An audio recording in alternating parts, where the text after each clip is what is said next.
So good morning, afternoon, or good night to everyone again. I'm very happy that you're joining our session. So just a few reminders. So please, remain or update your name on the Zoom so we can have your full name, and if you want also to include your organization, or you can also introduce yourself in the chat. We will ask you also if you can mute your microphone, and if you want, you can keep your video on so we can see your faces, but if you don't want to, that's fine. So regarding the questions to the speakers, ideally, I would recommend to use the chat, and we will read it at the end of the presentations. And a second option, of course, you can always raise your hands, will make things a little bit more dynamic. And we can do that at the end of all the presentations. If you have any IT questions, do not hesitate to ask them in the chat. And just you to know, the sessions will be recorded, and you're supposed to commit not to taking pictures of the screens or to any other of the participants without permission. So I have already introduced how. So these are our speakers. I'm sorry. I would just leave it 1 second like this, and I will come back to the. So the idea of our presentation today is to demonstrate that actually it's possible to conduct research in the field of first aid, and even in settings where time and resources are limited. Many of the participants that are joining us today are practitioners, and we do understand that sometimes our primary focus as practitioners is not doing research, but it's mostly or delivering trainings or implementing projects, and we do know that sometimes it's not a priority. But the idea is to show that how important is research in the field of first aid, and that research drives progress, and it's thanks to research that we can build solid evidence-based knowledge, and for that we can improve practice and outcomes. So in today's session, we will showcase how small national societies from the Red Cross and Red Crescent with limited resources have successfully published their fieldwork thanks to the support from experts like Emily Oliver from the International Journal for First Aid in Education. And so we will have 4 speakers. As I already mentioned, Emily is going to introduce herself. She's going to introduce her work, and also she's going to be facilitating the roundtable. And we will count also with the participation of Elizabeth Glorita Bello she's First Aid focal point from the Timor Leste Red Cross. We have Riaz Khan, his First Aid coordinator for Fiji Red Cross Society, and lastly but not least, Leslie Jacobson from the New Zealand Red Cross. She's Pacific First Aid delegate. So I will give the floor to Emily and to the rest of the speakers. Thank you, Mercedes, and good morning, good afternoon, good evening, everyone. I'm in the UK, and the moon is still up, but the sun is also coming up now. So it's just after 5:30 in the morning for me. But it's really a privilege to be with all of you in other parts of the world, and I really hope that we can use this session to inspire you to report the work that you do and to try to get it published. So I'm going to make a bit of a start with talking about this aspect. So we want to think about first aid from a research perspective, as Mercedes said. We want to help you to identify the change that you want to make. We want to help you to measure how effective your intervention is, and then to publish your findings. And it really doesn't matter, as Mercedes said earlier, it doesn't matter how small your organization is. You can contribute to the body of knowledge that helps us to be better at what we do. And we're going to hear from some national societies about how to do this well. But I think just to give you a little bit of history about the International Journal of First Aid Education, I wanted to sort of set the scene for you. So this journal was set up in 2017, and it was set up because several of us around the world in national societies were involved with creating the International First Aid Guidelines. Now, as you might know, those guidelines come out every 5 years. And in 2016, I think, that was the first time that they really started to focus on education as well as the clinical science. Because we all do education. We're the biggest provider of first aid education in the world. And so we really needed to have guidelines around the education part as well as the clinical part. But what we tended to find was that despite the amazing work that was going on across the world with first aid education, there was very, very little evidence base for this.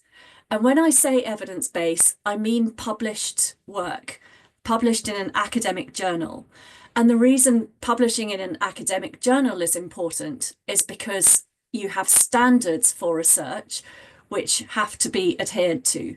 So every paper that gets published has to go through some mechanism of peer review, which means that other people who have similar expertise will look at that research, they will check the methodology, they will check that the results seem correct and rational and authentic, and they will check how well it's been written up. Has it been described well?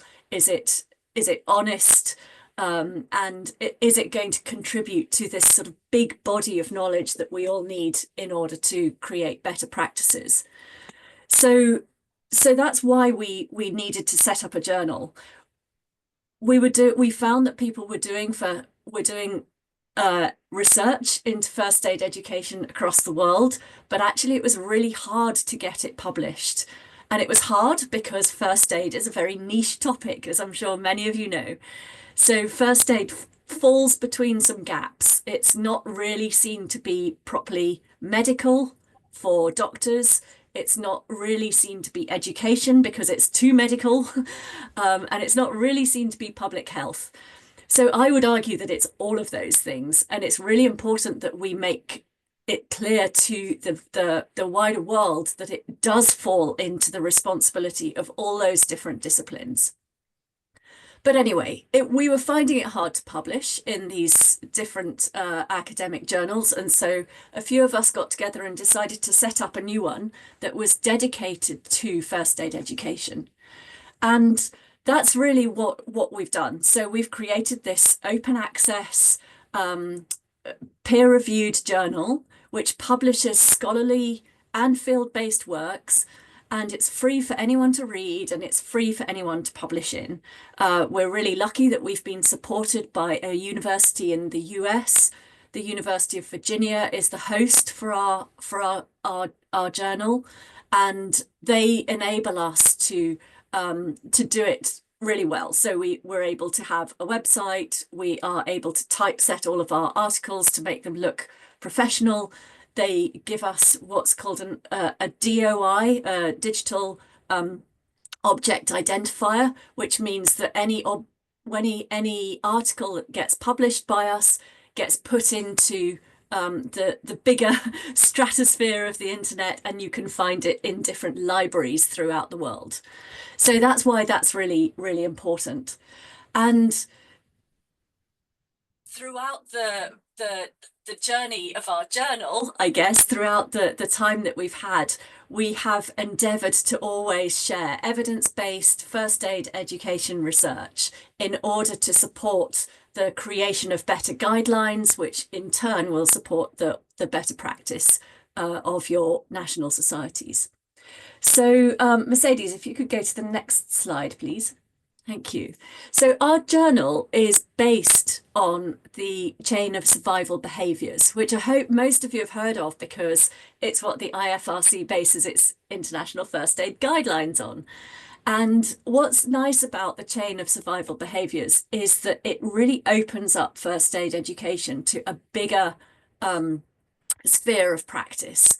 You can see in this chain, there is one circle that says first aid, but that's just one circle in a much bigger number of circles.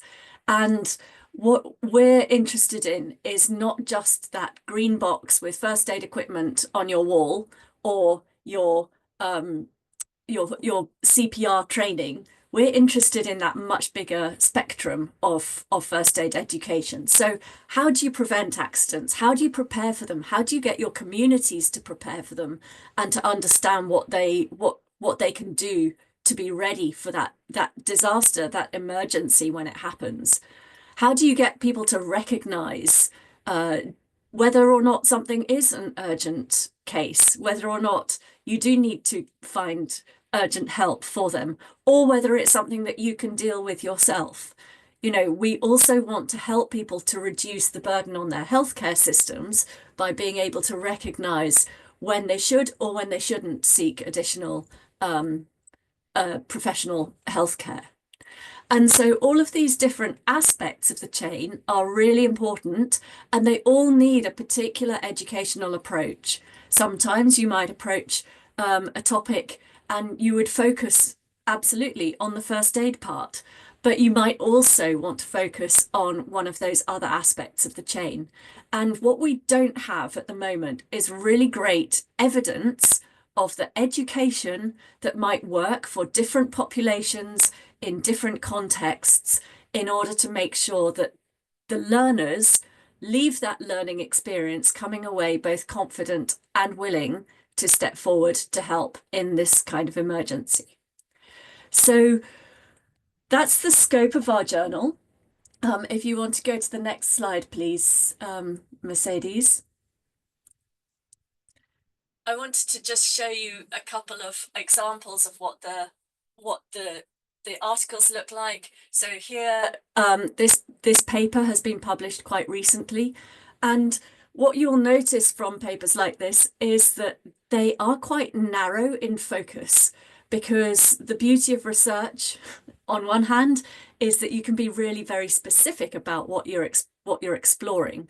So this paper is about the comparison of CPR on a hard surface versus a mattress. And the researchers have studied, they've done some testing on these two different surfaces, and they've produced some evidence. And as I'm sure you will be aware, it shows that the CPR is more effective on a hard surface. So from our perspective, that's great, because although that was perhaps an obvious point, now we have an evidence base for it. And once you have an evidence base for it, then it can be put into guidelines. If you don't have that evidence base, then it's much more difficult to create guidelines which are respected and authentic and seen to be correct in the field. If you click one more time, there's another paper on this slide, I think. Thank you. So this is another paper that we published recently on basic newborn life support for members of the public in natural disaster and conflict areas. And what I should say also is that our journal is very much focused on the actions of the bystander rather than necessarily the actions of professional healthcare providers, because most of us are doing first aid education with members of the public in different kinds of communities all the time. And so it's really important that the work that we publish reflects that. So we're not doing we're not going to publish a paper that's about basic life support in a very high-tech hospital where they've got all the equipment and everything. This is about how would the members of the public deal with that. And if we can publish evidence on that, then it makes it easier for us to extract that information and put it into a first aid course with confidence that it is reliable evidence. So those are some examples of the kind of thing that we publish and how we do it. And I want to hand over now to Elizabeth, if she's joined us. Betty, have you been able to connect? I think she having some problems, so she's not joining. She's not joining. Okay, that's fine. Okay, so I wanted to, in her place, I will talk briefly about the paper that she has published. So I was really delighted to receive this paper from her. I should have explained at the beginning, I'm one of the senior editors of this journal. And we have an international board of editors who are all volunteers. Many are from Red Cross National Societies, but this isn't a Red Cross journal. I should also point that out. It's an independent journal, and we welcome papers from all organisations and across the world, and they don't have to be anything to do with the Red Cross. But I was very pleased to have this paper from Bethy from the Timor Leste Red Cross. And she wanted to write about the experience that they have had in developing first aid education in a very challenging context. So in Timor Leste, they have poor roads, they have a very rugged and mountainous terrain, they have very rural communities. And so they wanted to adapt their first aid from a traditional course which covered everything and was ordinarily certificated to something that was more relevant and more appropriate to her community, to her audience. So if you go to the next slide, please. So as you can see here, she's told us that approximately 90% of roads in Timor-Leste are rated as poor or very poor. So that makes it hard for people to drive, but also for ambulances or anyone to really get where they might need to if they needed essential care. The majority of the population lives in rural areas where it's rugged and mountainous, and there are increasingly frequent climatic events that cause landslides and swollen rivers, making roads impassable. So the ambulance services cover many districts and they can be quite inadequate. The vehicles might not be working, they might not have enough staff or enough fuel. And the emergency services are almost non-existent. So combined with low health literacy, the people really struggle to recognise symptoms or to follow advice. Somebody's just put in the chat that the slides are not visible. Is anyone else finding that they can't see the slides? Can you give us a thumbs up if you can see the slides? We can see, it's clear. You can see. Okay. Great, thank you. I apologize for anyone who can't, but hopefully you can link back in. Okay, so the context is that it's a really challenging situation. You've got a community who is just as prone to accidents, emergencies, to health emergencies as anyone else, and yet you've got a really difficult context in which to operate. So if you go to the next slide, please.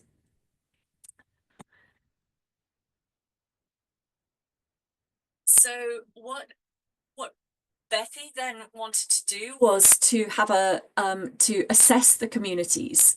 So they went and talked to the communities. They tried to understand what the capacity would be for those communities to learn first aid in their contexts. They also worked to understand what the most prevalent emergencies were.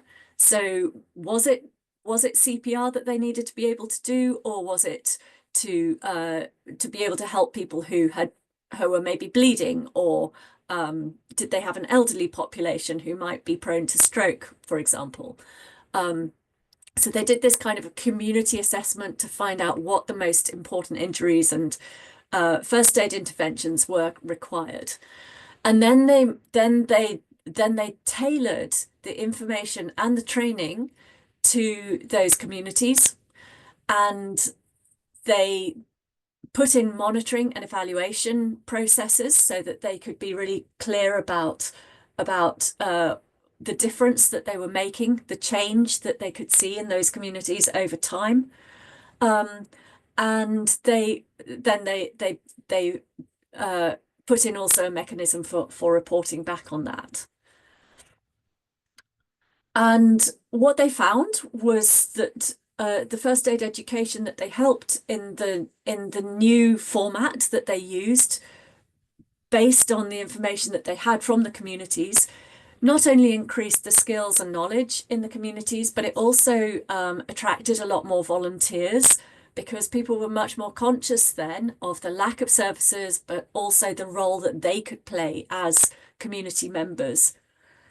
They also found that some communities were not willing to engage, and that was another important learning for them, because if there were people who were not willing to engage, then that said to them that perhaps the approach was wrong, and perhaps they needed to go back and find out if there were other approaches that they could use. Were there other ways they could get that information across, or were there other ways that they could perhaps tap into leaders in those other kinds of communities who might be able to spread the word and help more people to become more engaged with the program. They found, I think, that the reason people were not engaging in some of these communities was largely because of lack of confidence, but also lack of resources. And I think those two things do go hand in hand sometimes, that if people feel that they have nothing to help them, then their confidence levels are low.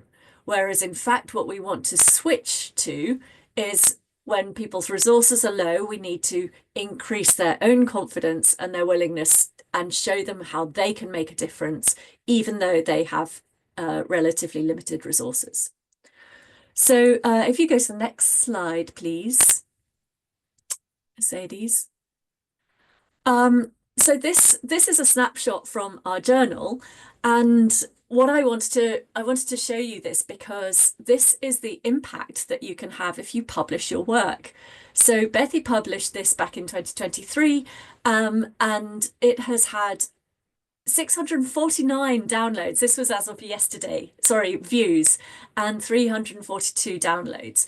And that means that people across the world are reading this piece of work, and they are getting inspired by it, and they are understanding what difference they might make, and they are able to perhaps apply some of the things that they have learned from it in their own contexts. And it's really exciting. I mean, I definitely find it really exciting when you click on an article and you suddenly realize that it wasn't just you and maybe your few colleagues, or maybe one or two of your friends who have read it. It's actually hundreds of people across the world are reading about your work. And that's what's so great, I think, about publishing in a journal. Because all of those people who are reading it are understanding that has been peer reviewed, it's been looked at in great detail by people, and it's just a really great way of spreading your message. So that was Timor Leste, and I'm really sorry you didn't hear that report from Bethy, because she would have said it a lot better than I did. But I'm now going to hand over to Riaz, who is here from Fiji, and he's going to tell you a little bit about his work, which hasn't been published yet, but is in the planning phase. So over to you, Riaz. Thank you, thank you, Emily. Bulavinaka, good evening from the beautiful islands of Fiji here. This is Riaz Khan. I'm the First Aid Coordinator with the Fiji Red Cross Society. And it's a privilege to be here to share the work that we have done in terms of developing a new program for our people here in Fiji, which is known as Trauma First Aid. So actually, we came up with the idea of this Trauma First Aid just because of there was a lot of road accidents happening in Fiji, and there were also like some of the companies and the corporate organizations where it was a little bit hard for them to come up for the 2 days course. So they were actually asking for us if we can come up and design a program which can suit the people and like it doesn't affect the operational hours. So this is how we actually started working on this project and we renamed it as a trauma first aid. So actually when we say about trauma, it just refers to just the name. We have just rebranded it, but the actual information into our program, it's all about the bleeding topics, and also it talks about how to do CPR for an adult with some practicals and all those. Yeah. So maybe Mercedes, if we can go to the next slide.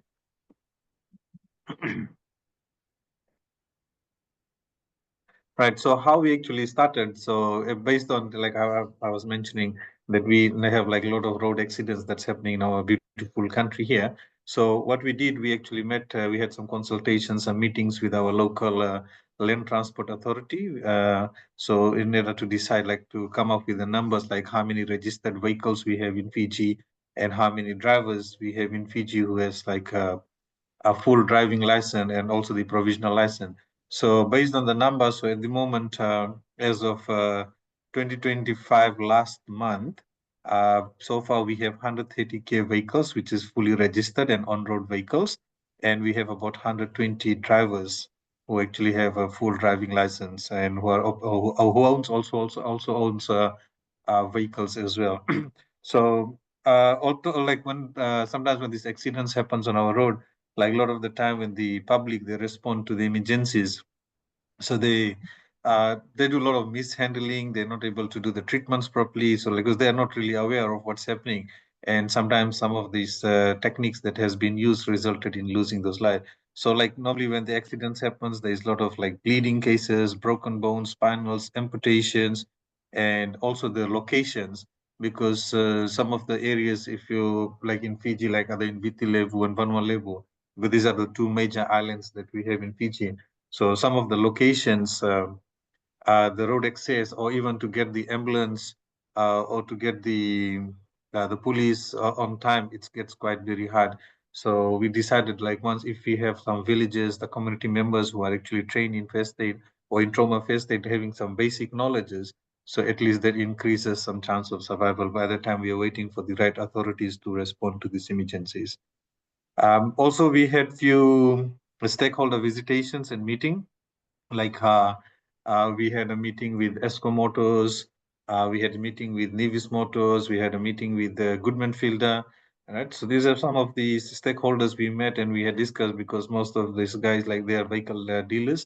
So we were discussing, like, if somebody comes to buy these the vehicles from them, before they hand over the key to them, ask them to come and do some first aid courses, get some basic knowledge before they are out on the road, because as drivers, they are the first one at the scene of emergency. That's when we actually decided, started designing with the program, and we had worked with our local university, which is Fiji National University. So when we did our program designing, we had to go through Fiji National University in terms of getting it vetted, so that it gets like a recognition, and also it is to have authorities endorsement, whether we can, like, so that we can roll it out to our general public. So in case if somebody asks, do these programs is recognized, or how it's been vetted, or whether it has been checked, so at least we have a regulating body, which is like Fiji National University, that endorse our program. And also a lot of corporate clients here in Fiji, they pay a levy to Fiji National University, so that once we have our programs that are registered and they are vetted and confirmed and endorsed, so at least when they do training with Fiji Red Cross, they are most welcome to claim back at least few percentage of their levy that they have actually paid. So that's how we have actually started with the program in designing and checking. We'll move on to the next slide. So the challenges was the first one, like I said, the challenges wasn't getting in recognition, because it was not easy for us actually to go through this Fiji National University, because there was a lot of paperwork that was required in terms of getting these documentations, getting even Fiji Red Cross to be registered as one of the training providers in the platform with Fiji National with FNU. So that was one of the major challenge, and also another challenge we have now is the marketing side of it. because we're trying to market as much as we can so that we can encourage our drivers to take up this course. And also at this moment, another biggest challenge that I have with my team here back at Fiji Red Cross is the manpower, the trainer. So currently there's only three of us as a full-time trainer, and one of them is just really recruited. So we are trying to recruit more trainers so that we can reach out more number of people, and then more corporate clients and the community members I've been trained or reach out to this program. And also the lack of experience prior to the course, because was a totally new design program. So we really had to go through a lot of discussion, even internally with our management team, with our SMTs and with our line managers, with our staffs. So in order to get the right content and the right outline of the program. We also had a lot of limited resources in terms of going on with this program, because it requires tools that we need to go out for training so that the instructors are well prepared with the training materials and all those. Another biggest barrier we have, especially in our rural communities, is the language barrier. So some of these communities where we go for trainings, it's very hard for them to do the training. Like, for example, if I go into a training into a community and the community is a Fijian community, Atoki, so most of the community members are they are not that good with the language, like especially speaking English or understanding. So sometimes we have to look for participants, maybe one of the village headmen or the community leaders to come in and also to do some translation for us as well. So sometimes that comes as a biggest challenge when it comes to delivery part of it. Yep. So that's the challenges we have for now. And maybe to the next slide. So what happened after that, once we have managed to get the recognition and the challenges and all those, so we have rolled out this program. And as of we have been running this program for almost 3 years now. So through this program, we have reached out to 2,370 people that has gone through this trauma first aid program. And we have issued them with a certificate, and which is valid for a year, so that every year they can come back, because it's like a very basic and just only talks about bleedings and also. So that's our reach for now, and this program is now taking up the demand in our market, because now when people are going out after the training, they are talking to other colleagues and their friends, and when they are at home, they talk to their families. So the demand has increased. Like, there is request now coming up that there are more people they actually want to take up this course. So also we are now targeting like some of our audience that we have is we're trying to target to the tourism, the corporates, and also to the individuals, communities, right? So it's like we have this at the back of our mind, like leaving no one behind. Let's reach to as many as we can, or at least we have a target to reach at least one first aider in each and every home of Fiji, maybe in the next 5 to 7 years. So that's the mindset that now we are actually going ahead. And also to help us to reach this to this number, we are using an approach, like especially because it's a little bit more in community out in the rural areas. So we are using the approach where we say low cost, low tech, low waste, and using of the local resources that are available. Because we want to get first aid to the simple and easy, so that our community members and our people out there, they can remember the techniques and they can respond to emergencies whenever there is a need arises. So that's all I have for now from Fiji Red Cross in terms of our project that we have for trauma first aid. Thank you, Tim. Over to Leslie. Thank you, Riaz. That's really great to hear about your project, and I'm really hoping that you'll be able to submit it for publication soon, because I think it's it's got some really useful findings and lessons learned that other people can learn from. So thank you for your presentation, and we'll come back to you in a little bit when we have our discussion. But I want to hand over now to Leslie Jacobson, who was a wonderful helper for the development of the 2020 First Aid Guidelines. So Leslie, would you like to talk to us a little bit about from project to publication to guidelines, please? Thank you, Emily, and thank you, Riaz. That's really exciting work that you are doing. Wonderful. Yeah, so I have been involved in Red Cross and First Aid for a number of years now, and it's been my privilege to work in New Zealand. So I come to you from New Zealand and within the Pacific, and it has offered challenges. So evidence-based research and evidence-based outcomes really answered a question that I was challenged with right at the start of training people to teach first aid. And I can remember training a first aid trainer who was going to go back to Niue and work in Niue, and she was wonderful and is now a medic and is still working in Niue and has her family there. But when she came to New Zealand and we trained her and worked with her for a few years, she said to me, she was getting ready to go home and very excited, and she said to me, I just have one worry. And I said to her, well, what is that? And she said, well, my worry is, how am I going to go back to Niue and tell the elders in my village that they were wrong? And this is the type of practice that they had used that had evolved over time.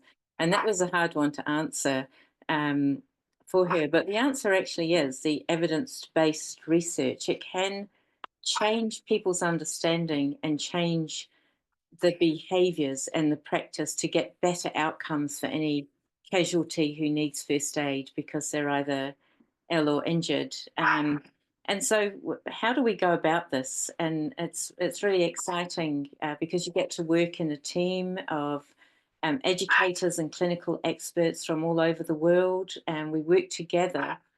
We cast a big net far and wide using key words from first aid to get everything that we can that has been published about these topics.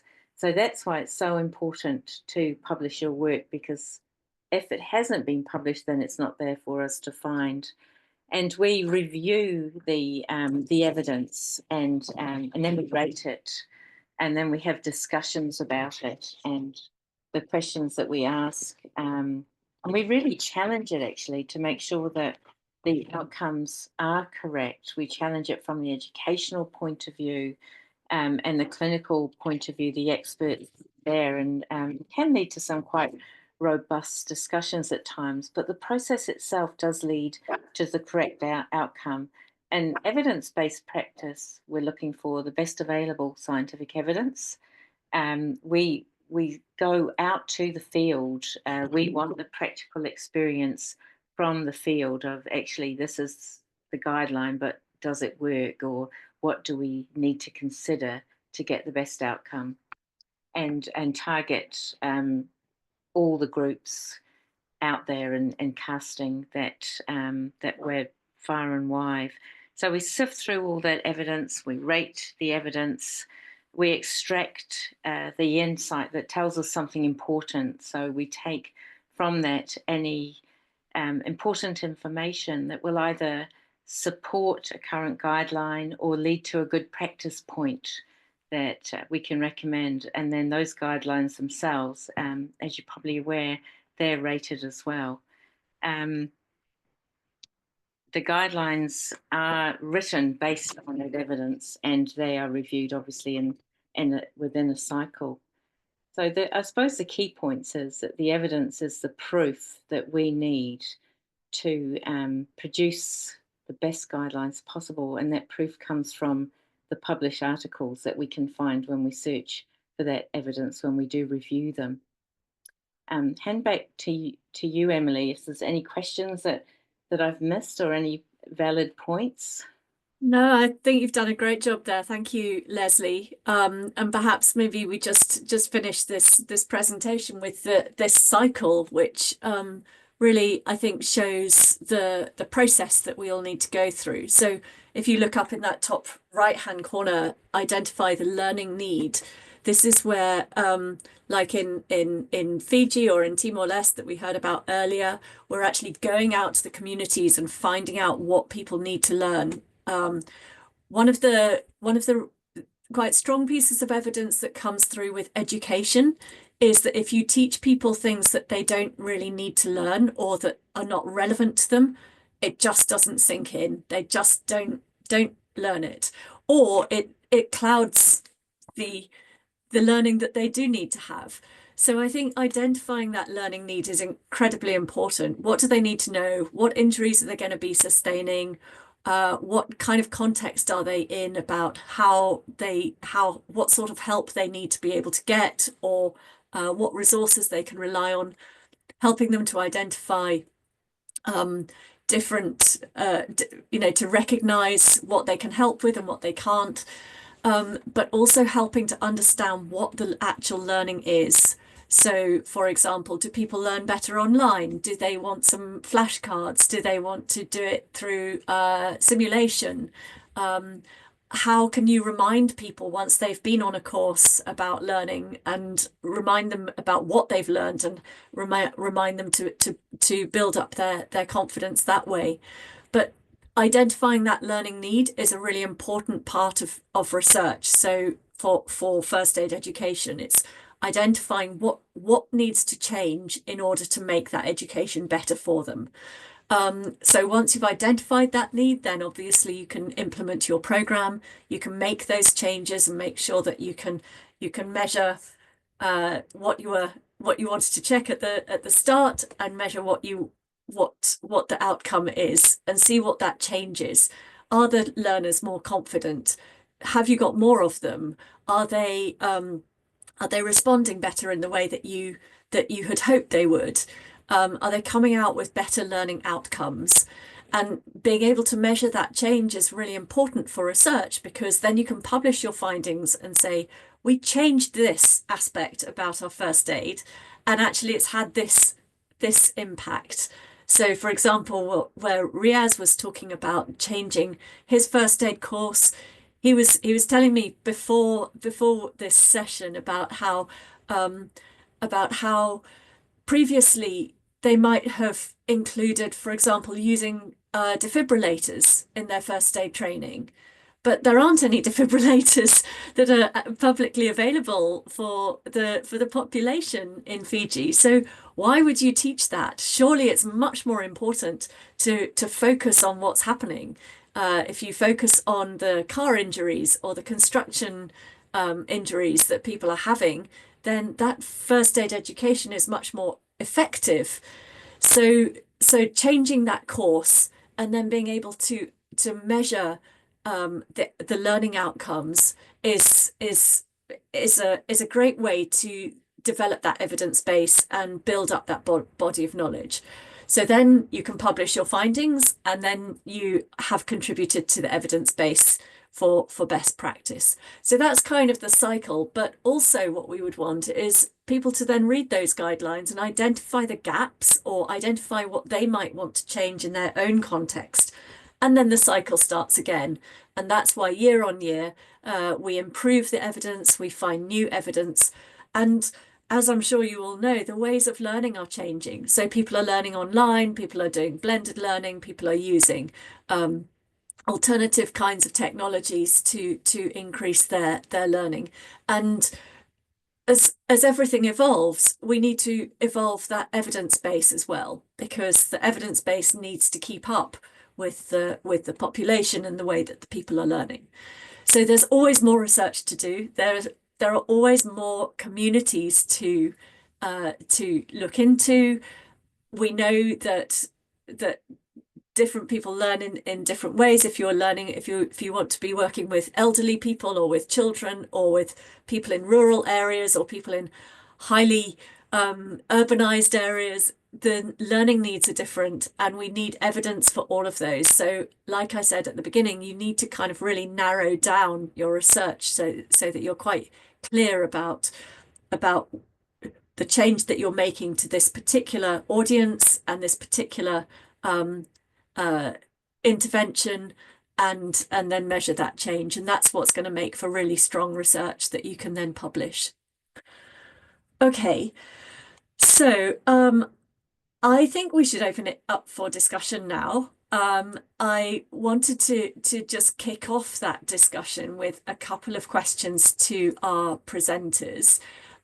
So one thing that really interested me in your presentation, Riaz, was about how you talked at the end about working with a university to validate your course.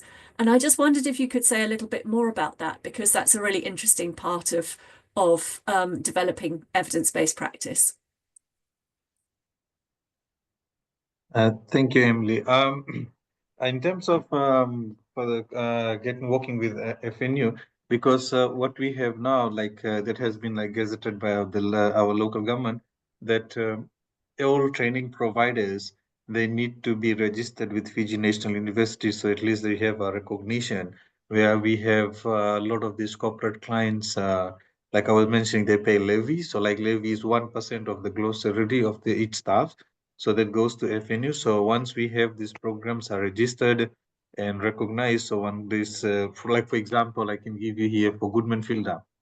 So if they do a training with Fiji Red Cross and they pay, let's say, $1,000, and then our programs are endorsed by FNU and they're registered programs. So that's how, if they pay $1,000 to Fiji Red Cross, and at the end of the training, maybe after the training, when the certificates are issued, they are most welcome to claim back almost 90% of that $1,000 that they have paid to Fiji Red Cross. So it's like one way these corporate clients, they pay to Red Cross, and the other is the levy which they have paid to Fiji National University. It comes back as a profit for the organization, which they use that same money for the next year for another set of training. Yep. So like I said, once we have those program endorsed, so they go for each document, they check our outreach, they check our contents, and once they are endorsed, and it goes through the process where it goes by the head of the schools, and once we receive the approval letter and they get the instructors registered, and that's how we start running this program. Yeah. Great, thank you. So the university is really involved in that sort of legitimacy of your program, but I think you could also work with the university in terms of writing up your work for publication, because people in universities are obviously much more familiar with writing academic studies, and you might well be able to draw on their expertise to help you write up what you've learned and the changes that you've made, and they will be able to present that in a scholarly way that would make it viable for publication, which would be great. And I do want to put that message across, that sort of partnering with a university is a really good way of doing that, because as we all know, we're not academics, all of us. Some of us might well be, but many of us aren't. We're practitioners in the field, and that makes it it means that we just don't necessarily have the practice of writing academic papers for publication. There are all sorts of sort of underlying rules that need to be followed. Quite often you need to use a reporting checklist or have some kind of methodology that is approved. We've heard in some of the other sessions that sometimes you need some kind of ethical approval, and the university can also give you that for your course. So there are plenty of reasons to work with a university, and Riaz has set out how they've helped to validate the course, but also to sort of add weight to the qualification that you're giving, as well as there being some kind of funding implications as well. So there are many reasons to partner with universities, and I think that's a really good example. Thank you. Thank you. Leslie, do you have any other sort of suggestions about writing for publication, in terms of particularly, I suppose, measuring courses? I know that in your other job, you're very familiar with educational improvement and quality. Do you have anything that you can share with us about how to improve quality and sort of measure that quality in order to write a paper for publication, perhaps? Oh, you're on mute. Yeah, sorry, and thank you, Emily. Yeah, so in my other role, I'm an assessment specialist with an open university here in New Zealand, and what I have come to realise is the importance of publishing. It has never been a priority to me until, for me, I should say, until I have been part of an academic institute where everything is challenged. You need that evidence to be able to say anything and make change. And one of the challenges that we have had, for example, since COVID, is how do we assess our learners? How do we assess learning? And we have programs right up to postgraduate and over 600 programs that we offer at Open Polytechnic. So that was quite challenging in COVID. And I am part of a global community of practice for interactive oral assessment. Now, this will be familiar for first aid because first aid is a practical skill. And then, of course, we can see the skill demonstrated and we can make assessments based on that demonstration. Not so easy with other topics like psychology, for example, and the one that I'm working with at the moment is engineering, where they also with academic integrity is an issue with AI. So learners now, if they're working online or whether they're in a face-to-face environment, they can go and use AI to get the work done for them. So this global community is working on interactive oral assessment, which isn't a viva voce as academics will be used to, which is a very formal interview to confirm learning. This is more of a professional conversation that we have, the conversation that you will have in the workplace. It's been really well accepted by all stakeholders simply because one of the soft skills identified as lacking in workplaces in New Zealand is the skill of being able to have a conversation about a project. So communication skills has been identified as being problematic here. So interactive oral assessment is one way that we're overcoming this. And what it's realised is that we document every step now. We know that we're doing this research. We have ethics approval to go and speak to our learners about the experience and get feedback from all the stakeholders, where the graduates go when they've finished,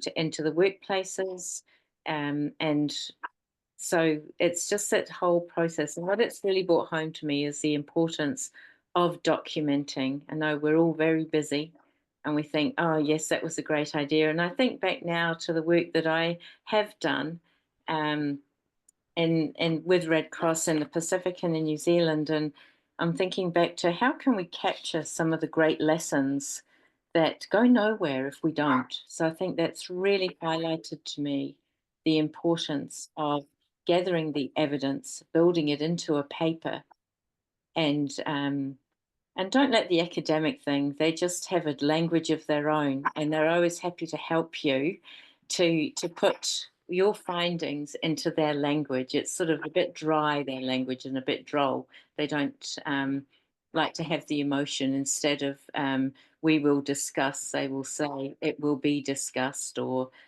just small changes like that. So I really would like to encourage you to think about the work you're doing and to document it, gather that evidence, and find your research question. What is it that you're finding, or what is it you're trying to achieve here? Thank you.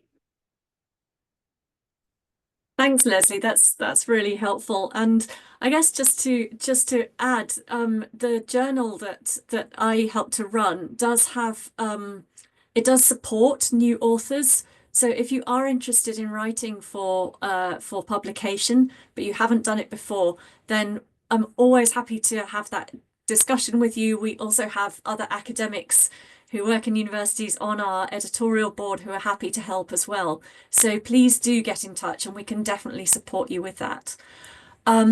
We are opening up for discussion now, and I can see somebody's hand is up, which is great. So please do come in with your question. Hi, it's Wendy Greenhalgh from Australian Red Cross. So hello to everyone and thanks to the presenters. It's been great. I've got a question more around a recent talk that I was listening to on education, and they were saying a number of things around, learning is in transitions from, the traditional learning styles through to how do we look at more adaptive styles and agile styles of learning, given that people's attention spans are getting lower and lower, and also that cognitive piece around cognitive decline in adults. So, we're doing so much all the time, we're so busy.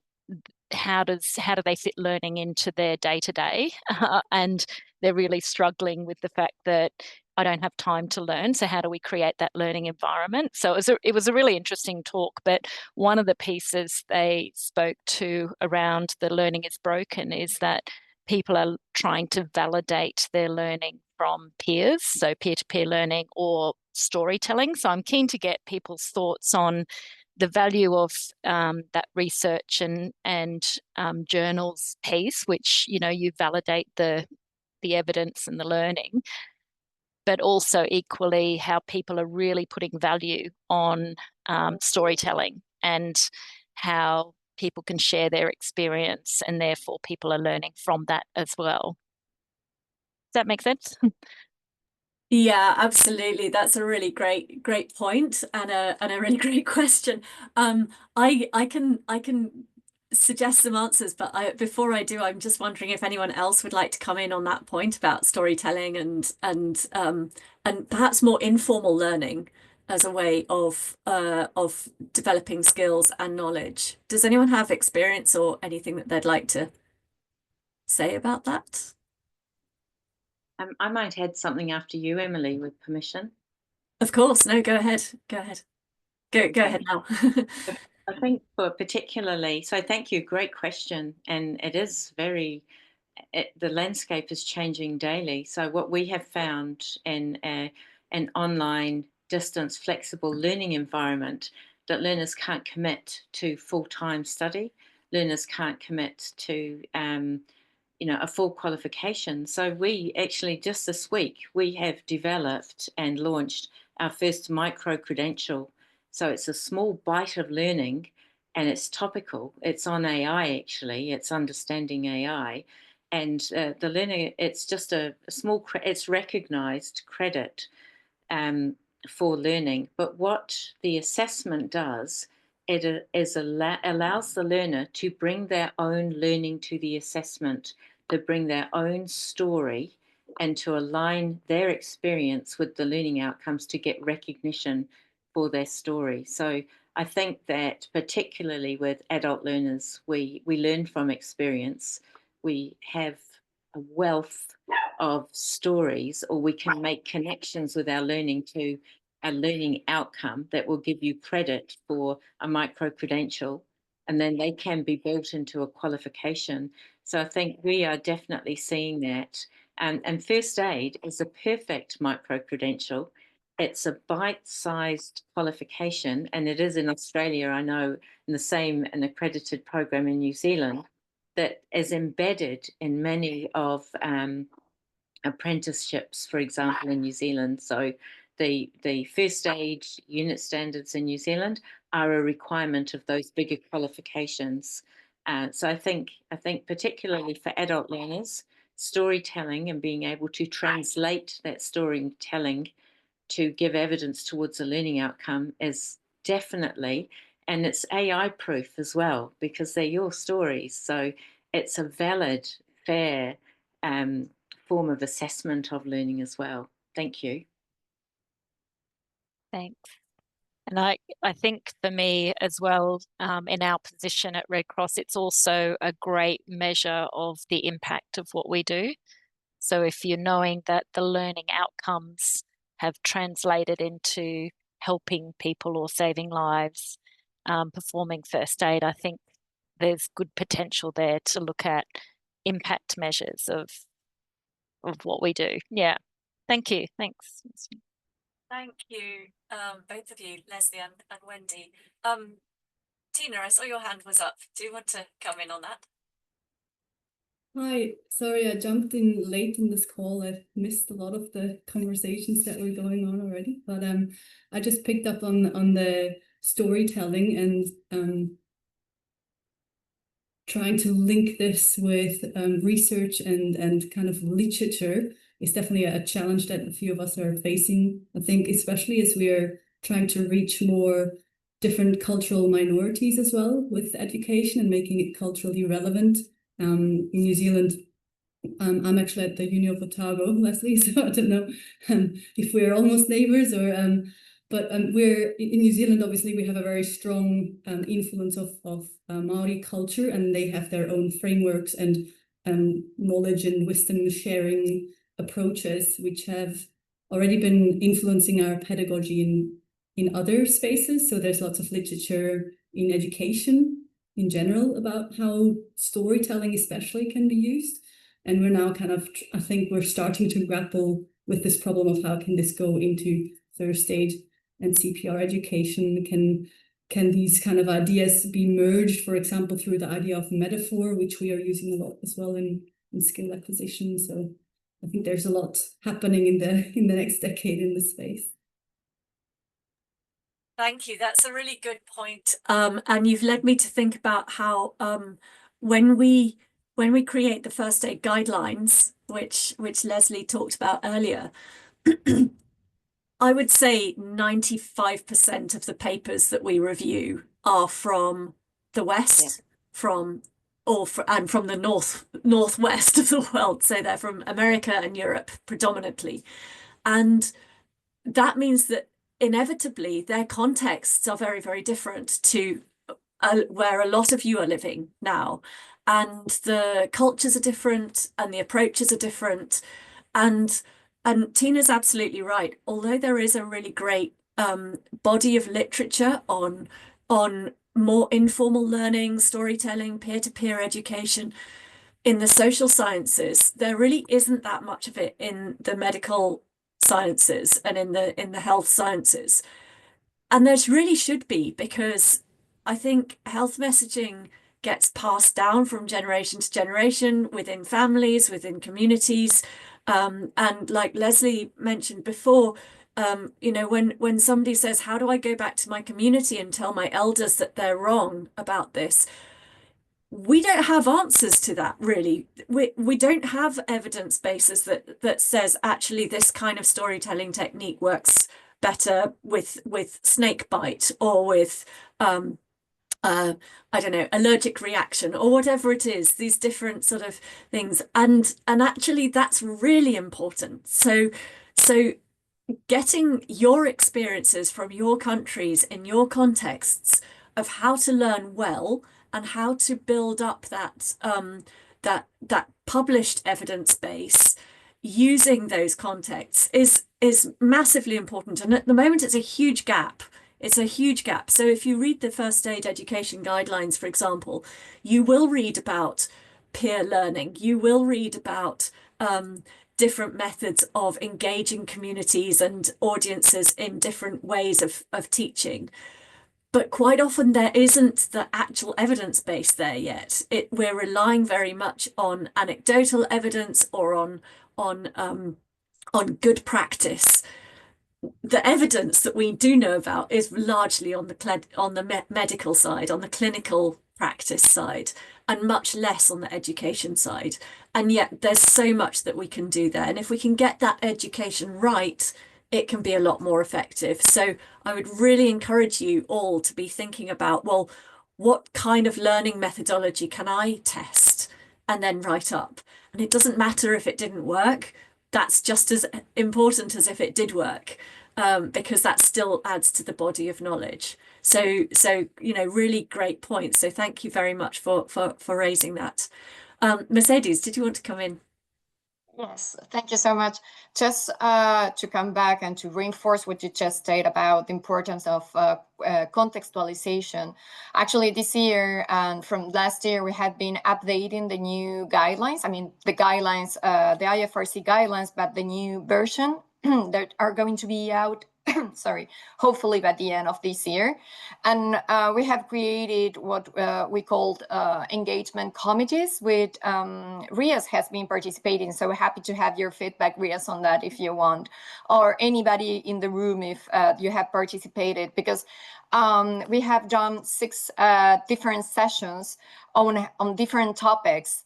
And actually, we have invited all national societies around the world, and it was quite amazing and how discussions were conducted. And Emily, you have been part of it, sorry, as well. So you have been actually facilitating some of the groups. And it was amazing how all national societies have been giving their feedback about certain topics included in the guidelines. So of course, they were all giving their inputs, and there were a lot of practices, and not all of them were evidence-based. So that's why after this consultation, we're going to, I mean, the experts are going to tell us, I mean, which things can be included or not based on evidence. But what I wanted to highlight actually was how we were able to include all national societies around the world. And once more, coming back to what you just said, because guidelines are normally too occidental. I mean, we're focused too much in European cases or from the United States, and not many on a small states and small island or small context that we normally do not have a lot of evidence about that. And once again, that's the reason why we were organizing this roundtable, having cases from Timor Leste and Fiji to show you how actually they can always also publish. Yeah, no, I think that's a really good point. So I just want to give you a quick story about what happened with one of our topics through the last guidelines round. And this was burns. So the evidence on burns is that you cool the burn using running water, cold water, for at least 10 minutes. Okay. And the evidence is really strong. If you do this, then the burn is likely to be much less, do much less harm to you than if you don't. But if you really think about that, you know, for one thing, what if you're the person who's burned is a baby, or a child? Are they really going to put up with being held under cold water for 10 minutes? Probably not. And secondly, does everyone have cold running water? Do they have that amount of water available to do that? Quite often not. And so anyway, there's all of this guidelines, and it's all published there. And so after the guidelines were published last time, we asked around for people to review the guidelines and say, you know, okay, here they are. This is what the evidence says so far. Does it mean anything to you? A bit like Mercedes was saying earlier, this kind of asking people on the ground whether it's really appropriate. And we published a paper that was from India, actually, and that was really interesting because they reviewed all of this evidence on burns and the way the guidelines had been written. And they said, it's all very well telling people to cool the burn, but actually you have to focus your first aid education on prevention, because in our context, the people are getting burned because of having fires in their kitchens for cooking, and the fires are too low down on the floor, and so the children are getting burnt because of the position of the fire. And so your first aid education shouldn't really be focusing on cooling the burn. It needs to be focusing on moving the fire, or putting the fire further up, or protecting the fire so that the person doesn't get burnt in the first place. And it was just so sort of telling to me. It's like, you know, here we are trying to push this treatment onto people. Here's the evidence base, but actually you could just reduce the number of burns so much if your education was properly focused on what the audience needed to hear. And it's that kind of thing that I just think is really, really important. We don't have any papers that look at an educational program that helped people to to cook differently or to have their fire in their kitchen in a different place. That's not what first aid practitioners do, and so we don't have that study. But wouldn't it be great if a Red Cross, you know, one of your national societies, you could perhaps pair with some academics in a university and do some studies on this kind of practice and then publish that kind of paper. I just think it would be amazing. And I just want to give a quick shout out to Tina as well. Tina has published a paper in our journal on do-it-yourself mannequins. So you know, another big problem with first aid education generally is about how a lot of people just don't have the equipment to teach. And yet there are so many ways that you can teach using local resources, local things. And Tina, I'll perhaps send the link round later to Tina's paper, but it's a review of all the different kinds of things that you could use for teaching CPR, whether it's a heap of toilet rolls or teddy bears or, you know, cut out models or anything of humans to practice CPR on. So there are all sorts of different things that can really inspire people and really help to give confidence that people can learn all sorts of things in different ways, but it needs to make sense to them. It needs to be relevant. And if you just teach somebody about cooling the burn for 10 minutes underwater that they don't have or that they can't access, that's massively demotivating, and they're really not going to take away the right messages there. So I hope that this session has sort of inspired you to have a think about what you do in your national society. As Mercedes said, you don't have to be a big national society. You can be a small one. You could be a branch. You could be a small group.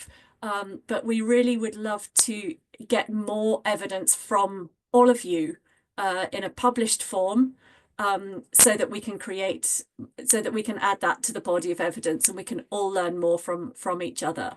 So please do get in touch with the journal. I think if you search First Aid Journal on Google or anything, our journal will come up. And as I said, we do give support to new authors. Really happy to talk through your ideas and so on about how you could publish. So please don't hesitate at all to get in touch with us if you have that inclination. Mercedes, did you want to finish off the session? Yeah, no, just thank you very much for your participation, for joining this roundtable, and of course for our incredible speakers. I hope this encouraged you, of course, as just Emily said, to publish more. And please, if you could leave us your even feedback using the QR code that is, I hope you can all see. That would be very useful for all of us and from the organizers of this event. And I don't know if you have seen the platform, but there are many other also roundtables and workshops happening. This is an event that started yesterday. It's a 24-hour research event. And this is the first time we're participating in First Aid, and we hopefully will do it again next year. So thank you very much, Emily, Leslie, Riaz, and Betty, and for all participants, and hope to see you very soon. Thank you. Thank you. Bye-bye, everyone. Bye. Thank you.